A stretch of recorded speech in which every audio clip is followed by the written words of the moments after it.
Hello, it is spoiler warning. Spoiler warning. We're doing the spoiler review of the first two episodes of Designated Survivor 60 Days. Is a sister show of Designated Survivor, the Korean version. There's going to be big differences. It stars Jin Hello, Ha Jun Ho, and Kan Ha Na in some and a lot others. If you have not watched it, then you need to just watch the review and then sit down and watch it and then come back and watch this.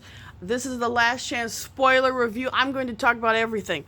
All right, we're gonna just get into it. I'm just gonna tell you what happens. First of all, it's only 60 days that he's going to be the designated survivor. If you have not watched Designated Survivor, this is basically a little bit of a warning for you as well. In Designated Survivor, just like in this, a terrorist attack seemingly happens, and everyone who is supposed to be governing South Korea has died. Now there's some people who weren't at the place when the president, or say prime, and also the prime minister was there to give their address, and basically everyone inside died. There obviously are some levels of people who survived in the outer parts. We find out. I'll tell you about that one. We'll start at the start. We'll start at the start. It starts actually with him in the car with his wife and his son, and it kind of goes to a certain point, and then it goes all the way right back around. So we're gonna quickly go through that because we did a little bit of it in the non-spoiler part. He is driving. His wife is asking him why he's not there. You come to find out that he basically got fired, similar to what happens in Designated Survivor. But the only thing about this one, Korea does not have a Designated Survivor. So even though it says Designated Survivor, he so happens to survive because he got fired earlier in the show. In the thing, that's basically what happens in the middle part, and then because we're going in as kind of a circle. Her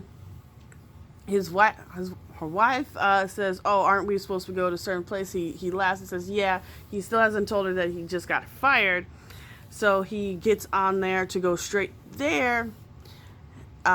Because also what's happening is that his daughter is actually there visiting with her school. Now, in the first run, you don't actually know that she's actually there when it explodes. Well, it has an explosion and then it implodes on itself, which is awfully horrible because if you didn't get killed by the explosion, the implosion of rock and stuff on you will kill you. So what happens is that when the first explosion comes out, when they're on the highway, first of all, they don't know. They stop because one car stops, and everyone gets out after they get hit. They're rammed to the back. They see the big explosion that happens because I believe there's actually two, and everyone's freaked out, like what the fuck just happened right now, and then because we're gonna have to divide this video because it's a long video. Then, oh my fucking god, his wife says, "Oh my god, I can't get in touch with the teacher. It is established in the car that she is at the place and that they're going to pick her up anyway." So, but that's when they go the whole turnaround of the whole thing. Because remember, we're just at the start of it. We're just starting out. We don't at this point we don't actually know that she's there. And he says, "Oh my god," and starts doing the run of your life. And if you have kids, you've done that run of your life where you just run and run and run, and you run like there's nothing else. And he runs up and to the thing, and it implodes, and we cut, and then we start everything, and we get basically the 24 hours before that point. And that's something that they didn't do in Designated Survivor. They just gave it a short amount of time, but this gives us a full 24 hours to meet some of the characters, many of the characters that actually die in the explosion. But it also gives you a kind of gravitas to why a lot of characters are reacting a certain way, like they're sad or they're mad. And you give an idea how much they've lost. I'm going to look at my notes because my notes are very helpful. We meet Park Moo Ji, an environmentalist cabinet, who has for the last couple months have been looking at dust. What we figure out in the last 24 hours is that the president not only is trying to negotiate with President Arnold. Now Arnold, I believe it says Arnold. Arnold is basically Trump, but they're not gonna say Trump because they don't want to piss anybody off. But it's Trump, everybody. They say a businessman. They call him a little kooky and crazy. They're saying Trump, everyone. But you know, if you want to kind of disconnect from that madness, we're gonna keep going with Arnold. We're not gonna say Trump no more. Jesus, take the wheel away from that.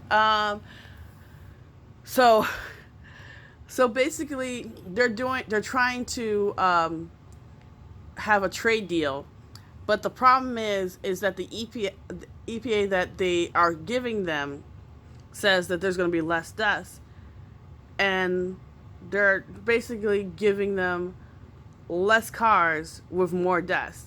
But they're saying that there's going to be more cars, but there's going to be less. Basically, they're lying and saying that there's going to be less dust, when there's going to be hell of a lot more. And his whole thing is like, he did the calculations and it's not right.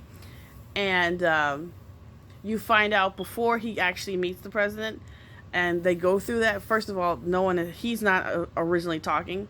And you also find out that the president called him up from being a science teacher to do this because he just believed in him, and he's seen as a genius, and he's only been there for a short amount of time, 6 months, and it's kind of interesting. So he's written up something, and the funny thing is, everyone thinks he's kind of a jerk and an asshole because he's like, oh, how can someone who just get called up get a position like that? That's not fair. We've worked all this time. He's never worked in politics ever in his life. That's not fair. And it makes sense, but they basically call him Cinderella because at the first day his shoes was changed because he had like regular shoes because he was just a science teacher, and now he has these wingtips, and that's why they call him Cinderella, and also that he changes his shoes when he goes home. So he always leaves them somewhere. And leaves them everywhere.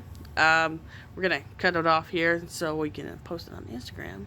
And Instagram doesn't do more than 10 minutes. So hold on 1 second and we'll be right back.